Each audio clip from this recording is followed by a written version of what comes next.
Okay, Mom, this is how you're gonna do your foam rolling. I'm just gonna go through it all from start to beginning. The way that I always start is on the front of my hip. So I'll take the pipe right here, right in the crease of my hip. So you can see right here in the crease of my hip and lay it just like so. So I'm taking this part and putting it right onto the pipe. I'm using both my elbows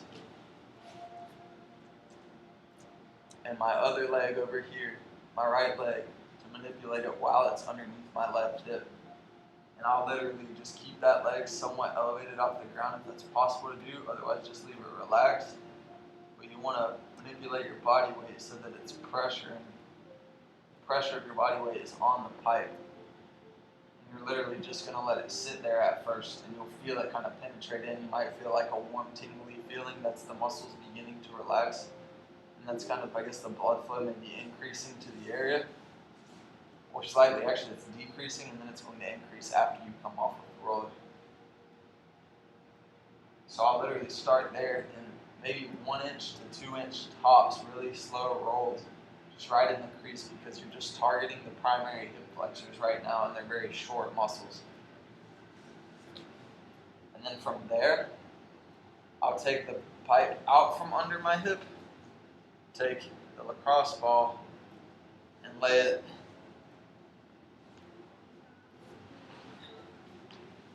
right underneath my hip. So I'm taking it, putting it right here underneath the bone on the outer part of my hip. So it's right there underneath, so that I can lay it perfectly on my side. And you'll find the sweet spot to be more towards the back side of the hip, where you can literally almost just lay on your side, and you can kind of actively, if that's not enough pressure, or if you can't get that muscle to relax down here, you can kind of actively lift the bottom leg, but you don't have to pick it up off the ground. And by doing that, you're contracting the muscles on the inside of the leg, forcing the outside of the leg to relax. So from there, like I'll lay here, you lay here as long as you want to. I'm just kind of abbreviating the process. But from there, I'll keep the ball underneath my hip and open my hips up towards the ceiling a little bit, and keep the ball kind of right up towards the top part of my glute. Kind of right there, probably where you're feeling some pain. And I'm using my back arm and my left elbow and my right foot to support myself. But that's more just to kind of keep your body in the correct position and manipulate your body position. So you can kind of stay in that spot for quite a while, and then you can actually roll and manipulate it back closer towards your sacrum, depending on the pain level. And you can use your other extremities, your other 2 arms and leg, to kind of keep the pressure off the ball if it's too intense. And then I'll literally just work back and forth across my glute, starting at the top, right underneath the bone, working across close to the sacrum, and then I'll shift it down some, and then sort of work back across, and then down, and then back across, so that I kind of cover the whole muscle. And that's the primary area that I'll use the lacrosse ball for, is just here in the glute, and then on the outer part of the hip. That usually takes me about 6 or 7 minutes back there, sometimes longer if it's a problem area. And I'll come back to the front of the pipe and work on that same leg, and start right back where I was at the beginning. What I'll start doing is working my hips facing towards the right side, and then facing towards the left. So I'm taking the pipe and rolling it perpendicularly across the muscles.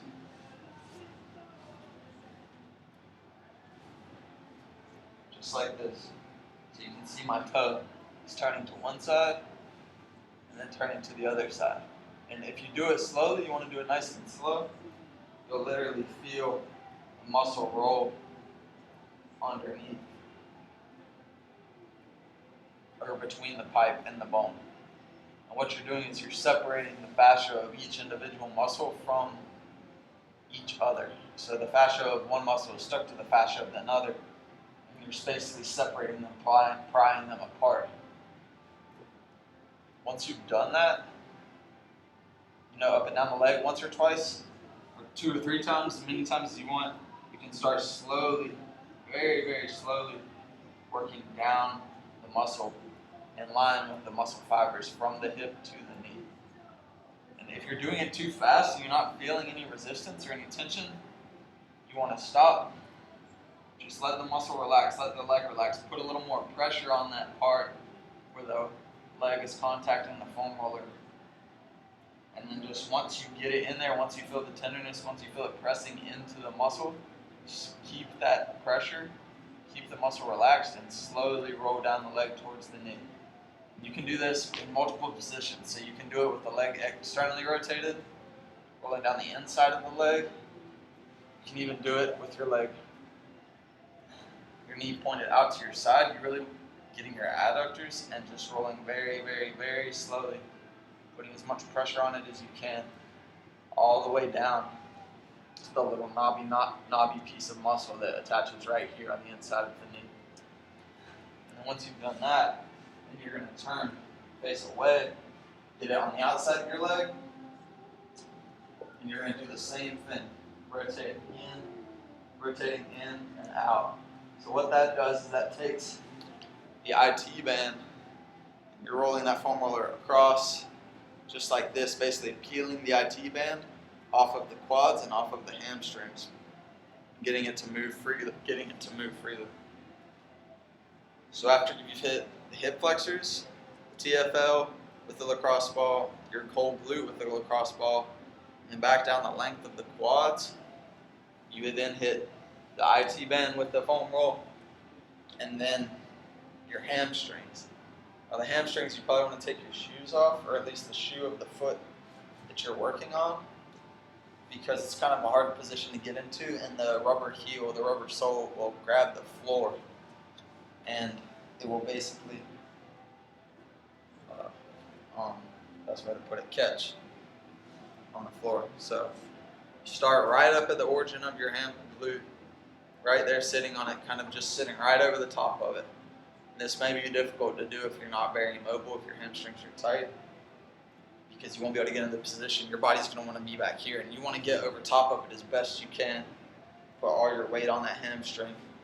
Literally just let it sit there for about 30 seconds or so, and then you want to stay over the top of it and just super, super slowly roll. And the origin, the origin of the hamstring, that upper part of your thigh is really what you're going to want to work on. And you can stay here. See, I'm leaning towards this side, towards my left side. You can kind of lean over towards the other side and get more of the medial part, the inside of the hamstring, the different parts of the hamstring. And literally just slowly rolling. And you can judge the speed at which you need to roll by how intense the pain is. The more intense it is, that's probably the slower you're going to roll, but you're going to want to take a little bit more pressure off. The less intense, well, basically if it's not intense enough, you're going to want to roll slower. And then you can work your way down to your calf, and that's just using your arms to slowly roll with the foot, toe pointed one way, and you can do it pointed the other way, and then all the way to the outside too. And I usually cross my other leg over in order to get enough tension. Otherwise, doing it like this just doesn't create enough tension or pressure on the calf muscle, because all my body weight's up here. So that's the legs foam rolling. I'm going to start another video for the stretching.